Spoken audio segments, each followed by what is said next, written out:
নির্বাচন অনুষ্ঠিত হবে। 2007 সালে ছবিসহ ভোটার তালিকা তৈরির সময় নির্বাচন কমিশন কাউকে জানায়নি এই তালিকা দিয়েই জাতীয় পরিচয়পত্র তৈরি হবে। তাই তথ্যের নির্ভুলতা নিয়ে তেমন গুরুত্ব দেননি ভোটাররা। ফলে ভুলে ভরা তথ্য দিয়েই ইসি তৈরি করে জাতীয় পরিচয়পত্র। এই ভুলই এখন গলার কাটা হয়ে দাঁড়িয়েছে। সে সময় নারায়ণগঞ্জের মঞ্জু মনোয়ারা শিল্পী শুধু ডাকনাম শিল্পী ব্যবহার করে ভোটার তালিকাভুক্ত হন। বিয়ের পর তার 3 সন্তান তাদের সমস্ত শিক্ষা সনদ ও এনআইডিতে মায়ের পূর্ণ নাম ব্যবহার করেছে।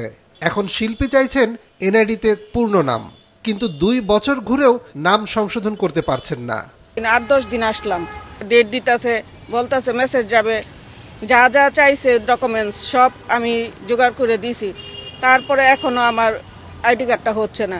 একটু উমরাতে যাব, পাসপোর্ট করতে পারতেছি না এই আইডি কার্ডের ইয়ের জন্য। কি ভুল আসছে দেখান, আমার বলেন আমি কি করব, কোন কাগজ নিয়ে আসবো, কি করব, কিছুই বলতে পারে না।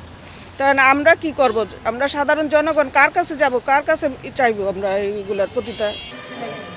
নির্ধারিত ফি জমা দিয়ে সারা বছরই এনআইডির তথ্য সংশোধন করা যায়। তারপরও নির্বাচন কমিশন গত 8 ডিসেম্বর ঘোষণা দেয় আগামী 2রা জানুয়ারির আগেই যেন ভুল সংশোধন করে নেয় ভোটাররা। ইসির নির্দেশনা মেনে দেশের প্রতিটি থানা ও উপজেলা নির্বাচন অফিসে মানুষ ভিড় করছেন এনআইডির ভুল তথ্য সংশোধনে। মিডিয়াতে আমরা দেখছি যে বলছে খুব তাড়াতাড়ি আপনারা আবেদন করেন, সংশোধন হয়ে যাবে। শুনলাম ভোটার হালনাগাদ শুরু হয়েছে, সে কারণে আবার আশা করার চেষ্টা করতেছি। Double million offer, Walton fridge কিনে পেতে পারেন 20 লক্ষ টাকা, রয়েছে কোটি কোটি টাকার নিশ্চিত উপহার। আবার অনেকে সংশোধন প্রক্রিয়া সম্পর্কে জানতে চাইছেন। ফি জমা দিয়ে তথ্য সংশোধনের কথা শুনে চলেও যাচ্ছেন কেউ কেউ। আমাকে বললো যে অনলাইনে প্রয়োজনীয় কাগজপত্র সহ আবেদন করতে।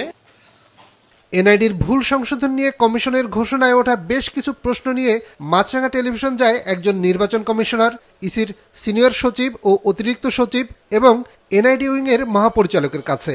তাদের কাছে জানার ছিল 2022 সালে যাদের তথ্য নেওয়া হয়েছে সেই নামে বা তথ্যে ভুল আছে কিনা তা আগামী 2রা জানুয়ারির আগে জানা যাবে না। তাহলে এখন কিভাবে ভুল সংশোধনের আবেদন করবে? সংশোধনে কি টাকা লাগবে? আগে যারা ভোটার হয়েছে তারা কি ফি ছাড়াই সংশোধন করতে পারবে? এই রুম থেকে ওই রুমে গেলেও কেউই দেখা দিতে রাজি হননি। নিয়াজ মোরশেদ, মাছরাঙা সংবাদ, ঢাকা।